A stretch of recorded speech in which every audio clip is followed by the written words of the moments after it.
Os damos la bienvenida a un nuevo programa de Elite Clásica en la 100.8 de Elite Radio Sevilla. Nos podéis ver por las redes sociales, YouTube, Facebook y en la web de eliteradiosevilla.com. Saludos de Paloma Galán. Como ya comentamos en el programa anterior, que hoy contábamos con el grupo de música de cámara formado por Pedro Gavilán, ¿no? Bienvenido, que es la primera vez que viene, y Fernando Pascual, que repite, muchas gracias. Y es que seguimos con el año Beethoven, aunque siempre habrá alguna excusa para hablar de este gran genio. Por cierto, Beethoven, me han dicho que se pronuncia Beethoven o el alemán, ¿cómo se pronuncia? Fernando, muy parecido al castellano. ¿Sí? Se pronuncia prácticamente igual, porque no hay ningún sonido que cambie mucho. Beethoven se pronuncia Beethoven. con la V un poco F, pero más o menos igual. Fernando eres de filología alemana, ¿no? Bueno, querido, sí. He preferido preguntarte. Pues ya le dedicamos un programa el día 27 de enero con los maestros Tommaso Cogato y María Rosaria Aprile. Uno es pianista, ella es violinista, y ahora seguimos con otro enfoque, porque la Casa de los Pianistas ha sido otro de los centros donde se ha hecho un ciclo de las sonatas de Beethoven. Tú eres de Valencia, ¿no? O tienes tu plaza en Valencia, tú eres de Córdoba, ¿no? Efectivamente. Del Conservatorio de Córdoba. Sí. Profesor de allí. Bueno, yo estudié aquí en Córdoba y estudié toda mi carrera allí en Córdoba, pero en realidad ya llevo bastantes años trabajando en Granada, en el Conservatorio Superior de Granada, que de hecho ahí es donde nos hemos conocido Fernando y yo, donde hemos hecho buenas migas. ¿Y cómo se ha formado este grupo? Supongo que a raíz de esas buenas migas, ¿no?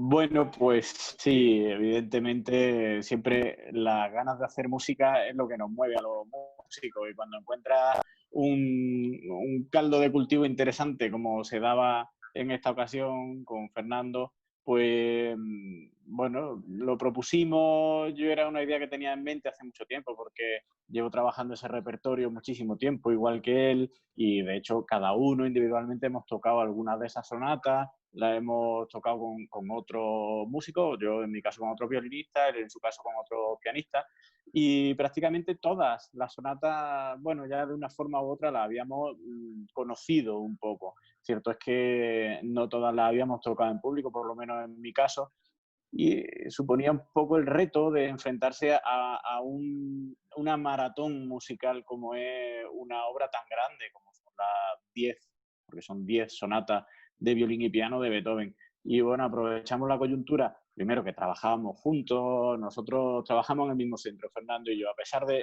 Son coyunturas que entre nosotros músicos se dan en muchas ocasiones. Pues nos encontramos en la circunstancia que él venía de Valencia, saca sus oposiciones y consigue su plaza de cátedra magnífica, y está con destino, bueno, el año pasado él estuvo en Málaga y este curso ha estado en Granada con nosotros, y yo llevo ya varios años en Granada, también con mi plaza, en el Conservatorio Superior, y bueno, se da la circunstancia de que tenemos alumnos comunes, porque él les da clase de violín, de su especialidad de violín, y yo les doy clase de repertorio, que es una asignatura que tenemos ahora. Entonces, bueno, nuestra comunicación es constante, evidentemente, a través de los alumnos, a través del repertorio y demás.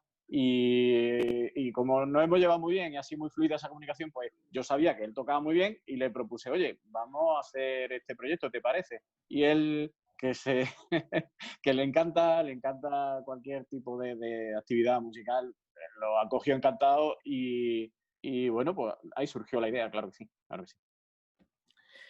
Pues sí, yo por mi parte quiero decir también que ha sido un reto estupendo, ha sido una gran idea y las circunstancias de poder hacer esto en Sevilla, en poder empezar el proyecto con Yolanda, y bueno, pues dimos el pistoletazo, nos pusimos a trabajar sobre las sonatas estas y la mar de bien. Desde luego ha sido providencial. El Conservatorio de Granada ha sido ahí el caldo de cultivo que decía Pedro, fundamental para que surgiera este proyecto. Y Beethoven fue un precursor que además plasma su ideología en la música. ¿Sigue afectando la libertad de expresión a la música?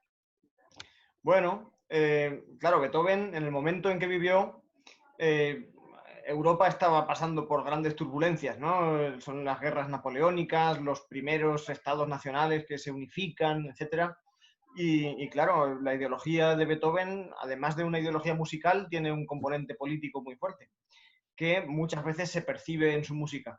Más que, sobre todo en la música orquestal, en la música de cámara, encontramos un Beethoven un poquito más íntimo, que quizás no todo el mundo conoce, pero es un Beethoven pues muy, muy endeudado con los clásicos al principio, que después va desarrollando y va buscando sus caminos. Entonces, las sonatas que nosotros tocamos de violín y piano no se puede decir que tengan una carga ideológica grande. Sí tienen una carga artística y una inspiración tremendas, pero no, yo no veo en ellas tampoco una ideología como tal. Sobre la libertad de expresión, pues Beethoven fue quizá uno de los artistas que más libremente se expresaron en su tiempo, igual que Goya, por ejemplo. Pues es la época de los grandes genios románticos, ¿no? En la época en la que aparece esta figura del artista romántico, y Beethoven es el artista romántico por excelencia, es el primero de ellos quizá en la música y es el que ya lleva al extremo esa libertad del artista romántico.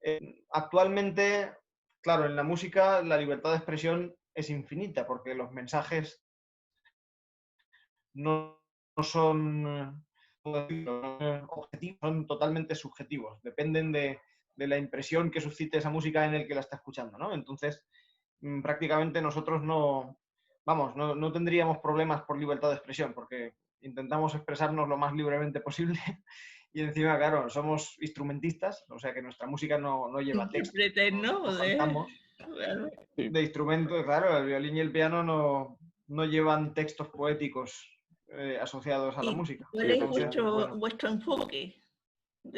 Bueno, perdón, respecto a la pregunta anterior, es que es muy interesante la pregunta, porque realmente la música es un lenguaje universal, pero es un lenguaje en el que la palabra puede formar parte o no de la música. O sea, si le ponemos un texto, evidentemente sí hay un contenido literario, pero si no, es un lenguaje universal sin texto. Entonces, es totalmente libre. Tú utilizas una serie de herramientas para comunicar una serie de sensaciones y una serie de contextos. Beethoven lo utilizaba, sobre todo, como dice Fernando, en su música sinfónica. Realmente no sabemos, porque no estamos en la cabeza del compositor, no sabemos qué quería decir con el movimiento lento de la tercera sonata, por ejemplo, que es maravillosa, o de la quinta, pero yo estoy seguro de que su idea iba mucho más allá de solamente una serie de notas y puestas que, por bonitas que nos puedan parecer realmente a nosotros, seguro que en su cabeza tenían un contenido mucho más allá de lo que nosotros podamos alcanzar a llegar. Nosotros como intérpretes tratamos de vislumbrar de alguna forma qué nos quiere contar, hacemos una interpretación en el sentido amplio de la palabra de lo que quiere decir el compositor, y según nuestra visión y según nuestro conocimiento que tenemos del compositor. Por eso, bueno, también está la investigación, también está el profundizar un poco en el estudio de la obra, pero realmente no sabemos lo que pasaba por la cabeza del compositor. Ojalá, para eso tendría que estar vivo, que por desgracia no está, o haber dejado... Sí, y aún así siempre es vuestra mirada,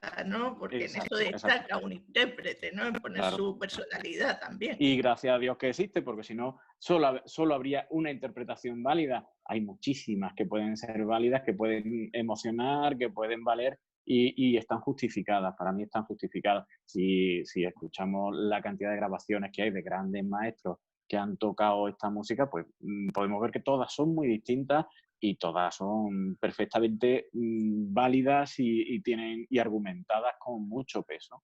Entonces nosotros procuramos... ¿Y qué nos gusta más de maestros que han tocado esta sonata? Bueno, es que hay muchas. Ten en cuenta que esta música está escrita bueno, la gran parte de estas sonatas, por ejemplo, están escritas antes de 1802, que es una fecha muy significativa. Ahora Fernando que cuente, porque en los conciertos que nosotros hacemos no solo tocamos, sino que contamos un poco, contextualizamos. Y Fernando es un maestro para eso también. Y contextualizamos muy bien la obra que tocamos.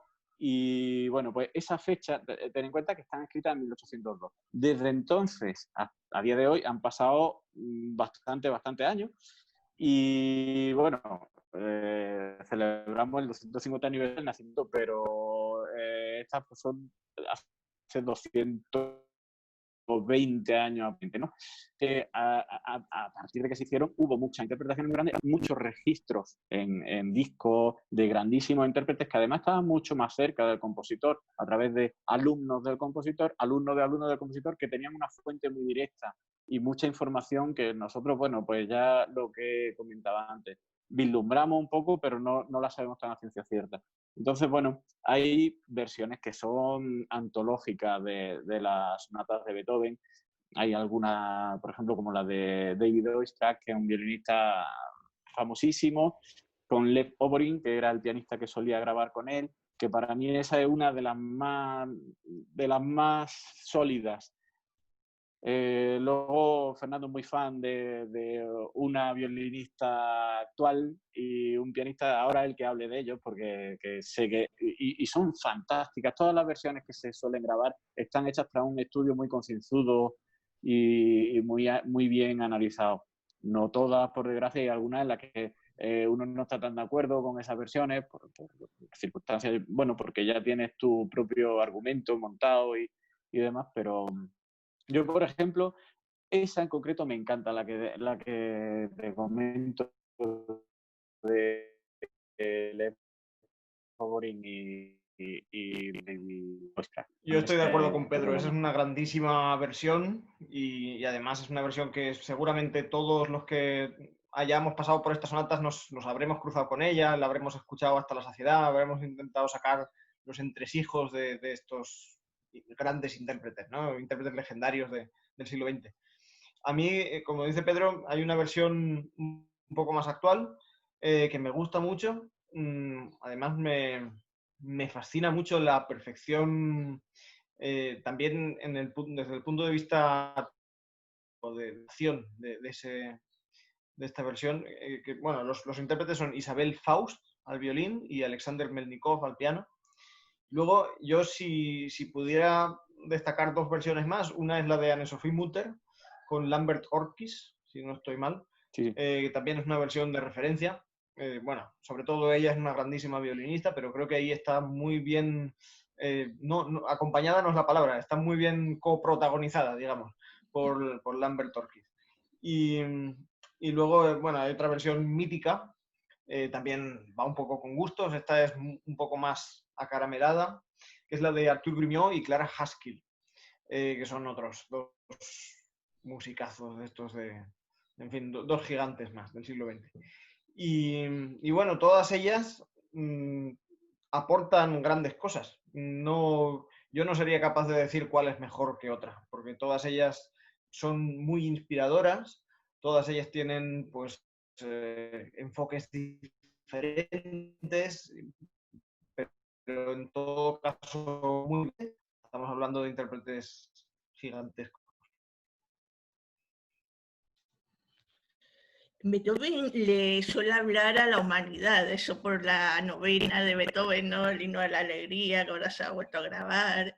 Eso. ¿Vosotros pensáis que esta música por eso siempre está de moda, de alguna manera? Bueno, Beethoven es que es tan... La magia de Beethoven está en la perfección que se ve y luego en un montón de cositas que no se ven, que parecen obvias, pero que si rascas un poco no lo son, ¿no? Que son ya chispazos de genialidad de Beethoven. ¿Le habla a la humanidad? Sí, Beethoven seguramente sí tiene ya esa noción del arte como lenguaje universal que decía Pedro antes bueno, y esa noción de la dimensión del artista. Porque, como dices, la Oda a la Alegría pues, tiene un mensaje universal, es un mensaje casi cósmico, ¿no? Y bueno, estas sonatas hay que decir que son de un periodo anterior. La novena sinfonía la escribe 3 años antes de morir, en 1824, y estas sonatas son de los años 1798 a 1802-3 aproximadamente. Entonces ocupan unas fechas un poco más tempranas, pero sí es verdad que en la música de Beethoven, por lo menos desde nuestra óptica actual, no hay ni un solo rasgo localista.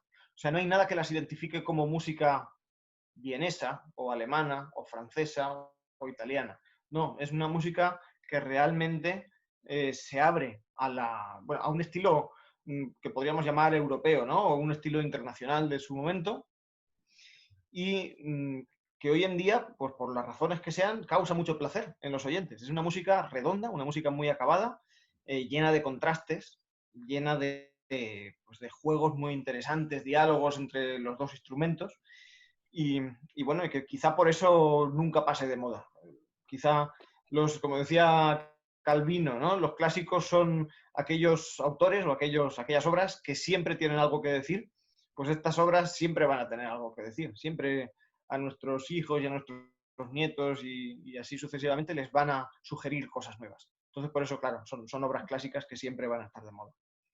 Yo pienso que la universalidad de esa música de Beethoven realmente existía y él era consciente del valor que tenía su música. De hecho, en una de sus crisis, pues, escribió su testamento famoso de Heiligenstadt, y en el testamento poco menos que decía que él se quedaba en este mundo para dar a la humanidad su música, para brindar pues, a la gente el valor de su música. Entonces, él creo que era muy consciente de su propia genialidad, de que sabía que hacía algo que iba a quedar para muchísimo tiempo, y de hecho, bueno, eso será ya eterno. La música de Beethoven pues nos acompañará para siempre, porque yo opino muchas veces que el filtro del tiempo es lo que hace que las músicas sean grandes. ¿Por qué los Beatles son grandes? ¿Por qué Beethoven es grande? Porque el filtro que produce el tiempo, eso hace que permanezca y que sea realmente una cosa, un valor que la humanidad debe de conservar. Entonces, en ese sentido, creo que sí, que él era muy consciente y que lo hacía pensando en eso. También es cierto, pues, eso, que en estas sonatas que nosotros hacemos es una cosita, en algunas de ellas pues no se ve esa grandeza de la novena sinfonía, o de la tercera o de la quinta o de la séptima, pero sí hay muchos rasgos. Está, como dice Fernando, llena de pequeños detalles que dicen, esto solo se le ocurre a un genio. Y ya, bueno, porque puntualmente tú puedes tener alguna herramienta y un ramalazo de genialidad lo puede tener cualquiera, pero tantos hace que eso sea algo muy grande, una gran obra.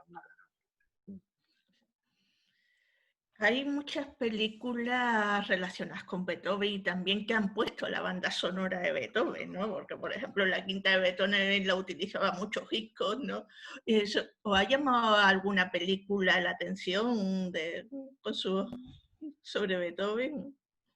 Pues Bueno, yo soy un gran inculto, Paloma, en materia de cine. Y sobre todo de cine más bien actual, ¿no? El cine clásico le doy un poco más, pero el cine actual no lo conozco demasiado.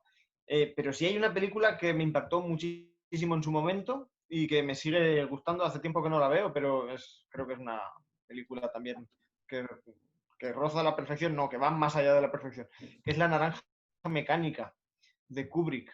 Hay un personaje que está obsesionado con la novena sinfonía, ¿no? Y aparece asociada también esas cosas que hace Kubrick, totalmente geniales, de asociar una música que no tiene nada que ver con la escena y generar ahí una especie de conflicto, ¿no? Eso solamente se le ocurre a él. Y en esa película, claro, hay grandes temas, hay una abertura de Rossini y también la novena sinfonía, creo recordar que el scherzo tiene una gran presencia en esa película. bueno, y claro, lo interesante no es solamente el hecho de que esté la música de Beethoven, sino la manera en que esa música se entrelaza con la película. Yo te iba a comentar, yo tampoco soy un gran cinéfilo, pero bueno, entre algunas de esas películas hay una que recuerdo que me impactó bastante, que se llama Amor Inmortal, que va sobre la vida de Beethoven. Una película muy recomendable porque hace un recorrido sobre toda la vida de Beethoven, bueno, plasma un poco su carácter y su ideología y todo eso conflictos que vivió desde su proceso de sordera progresiva hasta los supuestos... Bueno, muchas veces se hacen clichés en estas películas que, bueno, habría que ver hasta qué punto son ciertos, pero bueno, se habla de que sufrió malos tratos por parte de su padre, que le pegaba palizas, que bueno, en fin, y eso fue un poco lo que provocó su sordera y su mal carácter. Bueno, pues en esta película se refleja todo muy bien, se habla mucho de su amor utópico que tenía, de los amores reales que mantuvo durante su vida. Es una película muy recomendable, muy emocionante, bastante bien hecha. A mí me gustó mucho cuando la vi. Amor Inmortal se llama y me pareció, bueno, una película yo se la recomiendo mucho a amigos y a gente que quiere conocer más sobre la vida de Beethoven. Sí, yo quería comentar que creo que el pianista termina con el concierto del emperador al final. La película del pianista. El pianista al final de todo, Puede cuando ser derrumba. una de las obras que más se toca en esa película es la primera balada de Chopin. Y ya no sé si el concierto del emperador también es posible. No, lo comento por el tema universal, que hablábamos de la universalidad de Beethoven, ¿no? Luego también esto es un proyecto que tenía ya en la Casa de los Pianistas que se cayó por la pandemia. ¿Se volverá a retomar? ¿Lo volveréis a retomar? Bueno, es nuestra intención. Nosotros queríamos, de hecho, en esta fecha, hoy es día 2021, ¿no, Fernando? Era cuando teníamos previsto hacer Exactamente. los otros dos conciertos, exactamente. O sea, dentro de 2 días teníamos previsto hacer en un concierto la sonata 5 y 10 y en otro concierto las 6 y 9, que eran las 4 que nos faltaban. Nosotros habíamos planteado este proyecto así en 4 conciertos con un periodo de tiempo en medio porque bueno, es realmente denso el trabajo y necesitábamos un tiempo pues, para pulir detalles, en fin, se pueden hacer en mucho menos tiempo, sobre todo ahora que ya las tenemos trabajadas y las tenemos bien montadas. Entonces, claro, nosotros lo tenemos pendiente, lo vamos a hacer sí o sí. La Casa de los Pianistas esperemos, deseamos y yo vamos, soy súper fan de Yolanda porque me parece una persona maravillosa que lleve a cabo un proyecto de este tipo en España y en Andalucía. Me parece una cosa genial y que está haciendo un esfuerzo magnífico por hacerlo y por llevarlo y lo estaba haciendo muy bien. Y desgraciadamente por la situación que estamos viviendo, por la pandemia, lo ha tenido que parar todo. Cerrará un tiempo, ojalá que todo esto pase pronto y vuelva con su proyecto a levantarlo porque ya sabe el camino y tiene una cabeza ella que lo pone en marcha y seguro que ella está pensando en cómo volver a levantarlo. Por supuesto que lo vamos a hacer en más sitios y lo haremos completo, lo haremos también, bueno, hemos pensado distintos formatos porque realmente esto es como una maratón y al público pues también tiene que estar enfocado para público un poco iniciado en la música, porque de repente tragarse de esta forma, perdón por lo de tragarse 10 sonatas de Beethoven, pues hay que tener una predisposición y hay que tener cierto hábito de escuchar música, porque ni nosotros mismos del tirón somos capaces de escuchar 10 sonatas juntas. Entonces, bueno, tenemos pensado también varios formatos, hacer 2 conciertos con las más significativas, porque claro, dentro de estas 10 hay algunas que son mucho más conocidas y hay algunas que son mucho más de peso por su propio formato, que son más duraderas, por su dificultad técnica, por su significación en el repertorio. Entonces, bueno, tenemos distintas combinaciones planteadas para llevarla a cabo en conciertos, pero por supuesto que sí, que la retomaremos y la haremos. ¿Y qué proyectos Sí. futuros tenéis en común vosotros? Bueno, pues el primer proyecto de envergadura sería terminar esto en, pues ojalá en la Casa de los Pianistas, porque es el sitio más idóneo. Yo también quería, pues nada, continuar con lo que estaba diciendo Pedro, porque, bueno, nos preguntabas si lo volveríamos a recuperar en la Casa de los Pianistas. Yo quería decir que es el sitio ideal para un proyecto de estas características, porque, bueno, además de ser una integral, claro, las 10 sonatas de Beethoven es un repertorio muy específico, ¿no? Es centrarnos en un solo compositor y un solo tipo de música.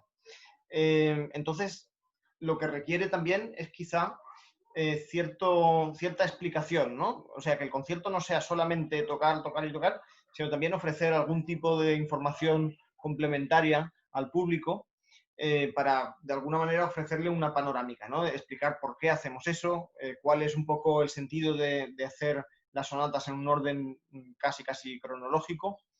Y claro, eso en la Casa de los Pianistas se puede hacer muy bien, porque estamos muy cerca del público, se crea un ambiente muy acogedor, muy familiar, y bueno, y es un sitio excepcional. Y bueno, ese sería nuestro principal proyecto en este momento, terminar el ciclo de sonatas de Beethoven. Tenemos unos cuantos intereses más en lista. Obviamente tenemos que hacer, nos conocemos desde hace poco, nos conocemos desde este curso, pero tenemos intención de hacer pues otras integrales, ¿no? Que creemos que son proyectos interesantes, como por ejemplo las sonatas de Brahms, hacer otro tipo de música de cámara también con otros instrumentos, incluso grupos mixtos con instrumentos de viento. Pero bueno, son todo ello cosas que hemos ido de alguna manera tramando a lo largo de 4 o 5 meses. No hemos tenido tiempo de más. Enseguida se ha puesto por medio el maldito bicho y bueno, nos ha interrumpido un poco estos proyectos, estos sueños que tenemos. Pero bueno, estamos seguros de que esto es una cosa transitoria, que pasará y llegará el momento de disfrutar de esos proyectos. También tú comentaste el otro día que sí habías acompañado a cantantes líricos y tú has acompañado a algún recital lírico o algún cantante. Bueno, yo sí tengo bastante experiencia con los cantantes y la verdad es que a mí es una de las cosas que más me gusta. Acompañar a cantantes es maravilloso. Tienen un buen cantante en cuanto empieza a abrir la boca, como yo digo, en cuanto empieza a piar, se te puede poner el vello de punta y dices, pero bueno, ¿qué está pasando aquí? Esto es realmente maravilloso y es de donde luego en realidad parte el resto de los instrumentos. Nosotros hablamos mucho de cantar en nuestros instrumentos. Cantar significa básicamente imitar a la voz del cantante. El piano es un instrumento bastante difícil para imitar esa voz. Tenemos que utilizar mucho la imaginación y tenemos que utilizar mucho, bueno, nuestras herramientas para hacer un legato, para hacer un crescendo, para hacer un diminuendo. El diminuendo es más fácil porque sale de forma natural en el piano, porque una vez que produce el sonido, la cuerda vibra y pierde intensidad. Un violinista se puede acercar mucho más a la producción del sonido de un cantante, porque ellos pueden, una vez que producen el sonido, pueden moldearlo. Ellos pueden, en mitad de una nota crecer, pueden hacer un legato mucho más real y parecido al de los cantantes. Yo siempre digo que con lo que más he aprendido en mi vida es con los cantantes. También es verdad que los cantantes son un mundo muy particular. Son gente que hay que entenderlo muy bien. Yo he tenido oportunidad de tocar con gente muy buena y súper satisfecho de haber hecho esos repertorios. ¿Te ha acompañado que te haya...? Pues mira, he acompañado, por ejemplo, una soprano fantástica que vive en Madrid, se llama Cristina Toledo, que ha hecho muchas producciones de ópera. He acompañado a Sandra Pastrana, que es otra soprano de aquí, de Granada, muy buena. He hecho algún concierto. Lo que pasa es que ahí yo he tocado dentro de la orquesta en conciertos que ha participado Plácido Domingo. Lo que pasa es que no es un concierto de Plácido Domingo conmigo, evidentemente. Ojalá y tuviera yo esa oportunidad. Pero pero sí, esa gente tiene un don especial. Tienen un don especial que es su voz. Es un instrumento, nosotros como instrumentistas trabajamos. Puedes tener eso, un instrumento mejor y si lo trabajas consigue mucho y muy buenos resultados.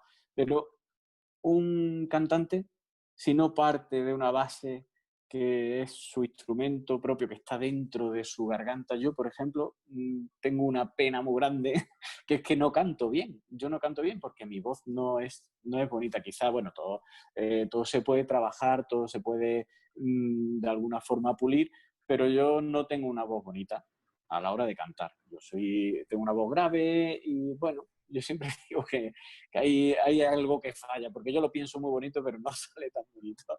Pero bueno, como no me meto en esos berenjenales, no me pongo a cantar, así que la humanidad está salvada conmigo, no hay problema. Curioso, porque hace poco escuchaba la entrevista de un cantante famosísimo, no lo voy a comentar, pero decía que él quería ser pianista y terminó metido en canto porque no tenía datos para meterse en piano. O sea, fíjate qué curioso. La Sí, admiración creo que es mutua. Además, los cantantes les gusta mucho ser acompañados por piano, sobre todo. sí, de hecho los compositores han escrito prácticamente todos. Yo creo que no hay ningún compositor que no haya escrito para voz y piano. Hay compositores que no han escrito, por ejemplo, para determinados instrumentos, para trompeta, incluso para piano. Hay compositores que no han escrito conciertos, para piano solo me refiero, pero todos han escrito para canto, para voz y piano, siendo su obra más o menos famosa o conocida, pero todos han escrito porque es un poco el germen de la música, de donde nace todo. Ahí es lo que te decía antes. Nosotros hablamos mucho, yo a mis alumnos le hablo mucho, tienes que cantar este pasaje. No lo puedes cantar, tú estás bajando teclas en este momento, pero en tu cabeza tiene que ser cantado para que haya un fraseo, para que haya un sentido musical y todo viene de ahí, todo viene de ahí. Sí, Fernando, algo que comentar, porque tú comentaste que había acompañado a Belén Roy, que además la conocemos aquí en Sevilla, un concurso Sí, que ganó. sí, sí, sí. Bueno, Belén, claro, de las sopranos valencianas del momento, es quizá la que más está despuntando y, bueno, hemos tenido oportunidad de hacer muchos conciertos juntos y bueno, y también en otros proyectos diferentes, como decía Pedro, pues dentro de la orquesta sí que he podido acompañar a muy buenos cantantes que han pasado por aquí. Con Ainhoa Arteta hicimos un recital de canciones españolas, incluso con Estrella Morente hicimos El amor brujo de Falla, eh, no sé, Waltraud Maya, que es una mezzosoprano, contralto wagneriana, que ha venido varias veces a Valencia también, eh, no sé, pero bueno, sí, han desfilado bastantes cantantes por aquí y yo los años que estuve en la orquesta pues fue muy enriquecedor poder acompañarles a todos ellos. Y, y bueno, y en el plano así un poco más camerístico, ha sido principalmente con Belén Roch y con otros cantantes jóvenes, Jesús Álvarez también, un tenor de Alicante que está haciendo carrera internacional y, en fin, unos cuantos más. Y desde luego coincido con Pedro en que la experiencia de acompañar a cantantes o de trabajar con ellos como sea es una experiencia muy, muy enriquecedora. Todos nuestros instrumentos son imitaciones de la voz y bueno, y además es que el gran repertorio está escrito para la voz. La ópera, en fin, las canciones, los líderes, la zarzuela también. O sea, hay un grandísimo repertorio escrito para voz, eh, tanto acompañada por orquestas como acompañada por piano o por grupos más pequeños. Y bueno, es repertorio incontestable, porque además es el repertorio más conocido. Las óperas de Puccini, arias sueltas de Händel, de Mozart, de Beethoven, etc. Claro, es lo que ocupa el imaginario colectivo, ¿no? Tú lo has dicho, la El novena 10, sinfonía, que es ¿no? la más conocida de Beethoven, y es justo la que tiene voz. El 10 alemán, ¿no? Que también está muy vinculado a la poesía romántica, ¿no? Exactamente, exactamente. Bueno, hay toda una tradición de canciones en alemán, desde Mozart y algunos, Haydn también tiene algunas canciones. Pero bueno, empieza el Lied alemán, empieza en la generación de Mozart o una generación ligeramente anterior. Y desde entonces, pues mira, Beethoven nos ha dejado líder magníficos, Mendelssohn, Schumann, Schubert, Hugo Wolf, eso es el abecedario de la música vocal y claro, es una música que después ha influido mucho en la música para piano solo, porque hay arreglos de Liszt, transcripciones de las canciones de Schubert, por ejemplo, o un montón de fantasías para violín con acompañamiento de piano o de orquesta, basadas en temas de óperas. Es algo muy, muy recurrente en el siglo XIX. Entonces, claro, es algo que está muy presente y ningún violinista puede pasar por la fantasía Carmen de Sarasate, por ejemplo, sin haberse escuchado la ópera Carmen, ¿no? O supongo que en el piano también habrá cosas así. Sí, Sí, nosotros sí. solemos empezar con la fantasía de Carmen de Sarasate, ¿no? Sí. Vale. Yo muchas veces pongo el ejemplo también de la... imaginaros en el siglo XIX, en el siglo XX, lo que hoy en día es el cine, lo que son nuestra televisión en aquella época, la forma de expresión más englobadora de arte era la ópera, porque ahí englobaba música, teatro, danza en muchos casos, escenografía, todo. Y entonces yo creo que la aspiración del músico para hacerse grande, para realmente llegar más allá, era escribir una ópera. Y cuando escribían una ópera, ahí ya se coronaban. Y sobre todo, claro, si tenía éxito esa obra, era como el culmen de su carrera. Y realmente, bueno, creo que conocéis en este programa bastante el mundo de la ópera y del canto y son las expresiones artísticas más grandes que hay. Desde luego también son las más caras y las más costosas de llevar a cabo, pero el resultado siempre merece la pena porque poner en marcha una maquinaria tan compleja y con un resultado tan bonito, por lo general, suele tener mucho sentido. Suele tener mucho sentido. Es que la voz lírica es la máxima expresión y también, igual que los instrumentos, ¿no? Tienen tesitura. Claro, así es. Bueno, ¿y qué queréis comentar que no hayamos comentado también sobre Beethoven, que lo tenemos hasta en la sopa, o sea, que se sacará hasta sus calcetines, ¿no? Como decía Neruda, ¿no? Que decía, cuando yo me muera se sacará hasta mis calcetines, ¿no? Que es lo que él no quería sacar nunca. Los poemas que él no quería sacar nunca. Pues pasa un poco, está pasando ahora con Beethoven lo mismo. Sí, bueno, eso es muy positivo. Me parece muy positivo que haya servido el aniversario para crear por lo menos una curiosidad o un interés colectivo también por parte de un público quizá más amplio, un público que no está tan iniciado, tan acostumbrado a la música mal llamada clásica. Y entonces, claro, es muy positivo. Lo que ocurre también es que a ver quién es el guapo que se mete a hacer Beethoven en el 2021 o en el 2022, después de este empacho beethoveniano. Termina empachado, ¿no? Sí, yo creo que las cosas pues con moderación y con cabeza, ¿no? Beethoven pues es un compositor que es un grandísimo, pero claro, es hijo de su tiempo, igual que muchos otros. Y, y bueno, seguramente el año que viene, pues cuando ya se acabe la fiebre beethoveniana, pues descubriremos motivos para descubrir a muchos otros compositores que quizá, pues no sé, el año que viene es el centenario del fallecimiento de Camille Saint-Saëns, por ejemplo, un grandísimo compositor, que pues este año no se le está escuchando mucho, pero quizá el año que viene pues escuchen integrales de música de Saint-Saëns.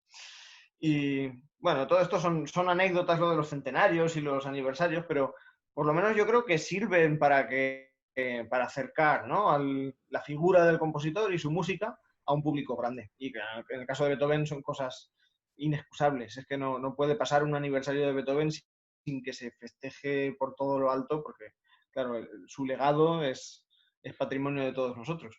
Son excusas muy buenas para nosotros, para poner otra vez de relieve, para sacar a esos grandes compositores, porque yo no he dejado de tocar a Beethoven prácticamente toda mi vida musical, pero que haya un año Beethoven es algo que te motiva todavía aún más para tocarlo. De hecho, me estoy acordando ahora que viene al caso. Ahora, uno de los festivales de verano que se va a realizar, se va a llevar a cabo, el de aquí de Granada, de la ciudad de Granada. Entonces, aprovechan, por supuesto, las circunstancias del 250 aniversario de Beethoven y está la programación llena de música de Beethoven. Hacen unas cuantas sinfonías, hacen las sonatas de Beethoven de piano. Curiosamente, no están programadas todas las sonatas de violín y piano, pero sí hay una. Por cierto, aprovecho para avisarte, Fernando, que viene Marta Argerich, que es una pianista, conoceréis, bastante famosa. Marta Argerich con René Capuchon, y hacen la octava sonata de Beethoven, nosotros la hicimos también en su día, y hacen también Prokofiev, y que incluyen, como digo, una sonata de Beethoven en el repertorio, porque es lógico reconocer y poner otra vez en boga, y además que no cansa. Yo creo que podríamos estar escuchando música de Beethoven todos los días y no llega a cansar, y además que hay tantísima que es importante que eso esté ahí, esté siempre con nosotros, acompañándonos de alguna forma. Que la música de Beethoven motiva, y a mí, que también trabajo, sobre todo empezamos con el tema de lírica y de ópera, me falta Fidelio. No se ha hecho nada sobre Fidelio. Vamos, se puso hace varios años en el Teatro de la Maestranza, pero me ha llamado mucho la atención, ¿no? Es una ópera complicada, es una ópera... Y Yo creo además que... en Sevilla, o sea que... Sí, es una ópera un poco sui generis, porque quizá pues Beethoven estuvo peleando con ella mucho tiempo, ¿no? Y estuvo puliéndola y al final salió una cosa que en su tiempo no fue demasiado comprendida, y claro, hoy en día es una de las cumbres, pero una de las cumbres al estilo de Beethoven, ¿no? Y muy a su manera. Es una ópera complicada y bueno, que requiere su montaje y tal. Bueno, pues ojalá se pueda reponer pronto, cuando pase toda la crisis sanitaria, porque desde luego aquí en Valencia sí que se ha hecho varias veces, por lo menos 3 veces desde que se construyó el teatro, sí que se ha montado, 2 o 3 veces. Aquí se puso, hace varios años, se puso también en el Teatro de la Maestranza.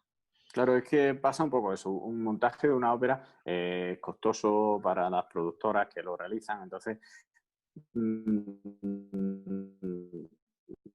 realmente hay que contar con siempre. Y nuestra música, por desgracia, no tiene todos los apoyos que debería, porque, bueno, en muchas ocasiones los políticos pues se dirigen a las masas, necesitan que la gente, que necesitan un público. Y esto es, lo nuestro, una música muy selecta. Y bueno, aunque no debería de llegar a todo el mundo, debería de ser mucho más popular, pero no deja de ser hasta cierto punto elitista, porque hoy en día yo creo que la gente va muy a la inmediatez.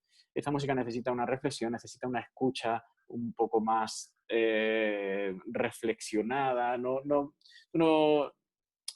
va a disfrutar igual si tienes de hilo musical una sinfonía de Beethoven, que si te paras y la escuchas y relacionas motivos y vas viendo cómo modulan, cómo van pasando, cómo mueve los caracteres, cómo te lleva a un momento de mucha calidez y a otro momento de una pesadumbre tremenda. Y para eso hay que escuchar, no hay que oír. Hay que escuchar con mucha atención y hay que tener una predisposición importante para nuestra música. Entonces, bueno, hoy en día no hay tanto tiempo para eso. De hecho, fíjate, bueno, ya aprovecho porque yo he estado en Sevilla, a mí me vinculan muchas cosas a Sevilla, porque en Córdoba, cuando estudiaba, tenía mucha relación con Sevilla, he tocado muchos años con un clarinetista de allí de Sevilla que se llama Antonio Salguero, que quizás lo conocéis por allí bastante en Sevilla, y grabamos un disco. En su día, hace 2 años, grabamos un disquito. Y hoy en día ese disco está grabado con muchísimo esmero, con muchísimo cuidado. Es otro de los proyectos que también entre Fernando y yo hemos hablado en alguna ocasión, de hacer grabaciones y seguramente lo llevemos a cabo. Pero lo que decía, que la inmediatez de las cosas, con todo el cuidado que está hecho ese disco, cuando la gente lo escucha, el 90% de la gente lo escucha en el coche. No lo escucha en un equipo de música parado allí delante, con lo cual se van a perder miles de detalles. Se pierden muchísimas cosas que están muy cuidadas, están muy saboreadas. Pero bueno, es así y eso no podemos... Ahora, ese 10% que lo va a escuchar con mucho cuidado, para mí son para los que están mucho más dirigidos y para los que realmente tienen un valor, para todos lo tiene, por supuesto, pero eso sé que lo van a exprimir bien y van a conseguir sacar todo lo que yo he dado en esa ocasión, ¿no? Otra cosa que quería comentar, que son curiosidades que a mí me parecen por el conocimiento que tengo de la música de Beethoven y dentro de que, bueno, yo tampoco soy un musicólogo, pero el hecho de que Beethoven escribiera una sola ópera y que además la retocara hasta 3 veces, porque hay 3 versiones de Fidelio, yo creo que en parte influye, no sé si Fernando estará de acuerdo, en que en parte influye que él no era un gran melodista, no era un compositor al que le fluyeran melodías como a Mozart, como a Schubert, como a Tchaikovsky. Entonces, seguramente, pienso, esto, bueno, son cosas mías, pero seguramente le costaría bastante más crear una melodía para encajarla con una letra, con un texto. Sus melodías, si te fijas, son muy cortas, sus líneas melódicas son muy cortas. El motivo de la quinta, pa, pa, pa, pa, son 4 notas. Te podría decir un montón de obras de Beethoven que tienen unos motivos súper cortos y la grandeza de Beethoven está en cómo lo desarrolla, cómo a partir de un pequeñísimo motivo construye una catedral, hace una arquitectura compositiva tremenda. Es todo lo contrario que le pasaba a Beethoven. No hace una arquitectura tan grande, pero tiene unas melodías infinitas y maravillosas. Él no tenía ni que pensar, le salían las melodías, esto así, ¡rum! Tiraba un trazo melódico y era maravilloso, le salía un arco iris. Beethoven quizás le costaba un poco más y lo suplía con esa elaboración tan rica, tan interesante de su construcción orquestal, sobre todo, y compositiva en general. Pues bueno, vamos finalizando y muchas gracias por venir a los dos y esperemos que veros pronto, tanto en Sevilla, juntos como por separado, da igual. Y muchísimas gracias por este nuevo enfoque tan interesante de Beethoven, ¿no? Muchas gracias a ti, Paloma.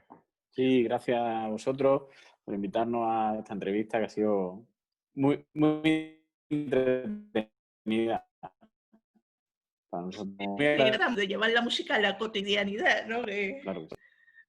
Aparte de eso, yo friego los platos con música clásica, ¿no? O con música de esto, o sea, que a veces, o con ópera. Claro. Pues bueno, también quiero dar las gracias al equipo de producción y a la audiencia, y si les ha gustado, invito también a suscribirse al canal YouTube de Liter Radio Sevilla, que tenéis, subiremos el programa, estará muchos programas, también el programa anterior a Beethoven y otros programas. Pues Muy bien, pues encantado y por mi parte, cuando queráis invitarnos, aquí estaremos para participar con vosotros en cualquier programa que os venga bien, ¿vale? Nada, yo tenía pensado invitar al estudio, pero como no ha podido ser, para que la gente fuera, ¿no? Para promocionar que la gente fuera, pero pues todo será llegará. de otra manera y los programas estos también se aporta mucho. A mí son otras diferentes, pero se aporta mucho.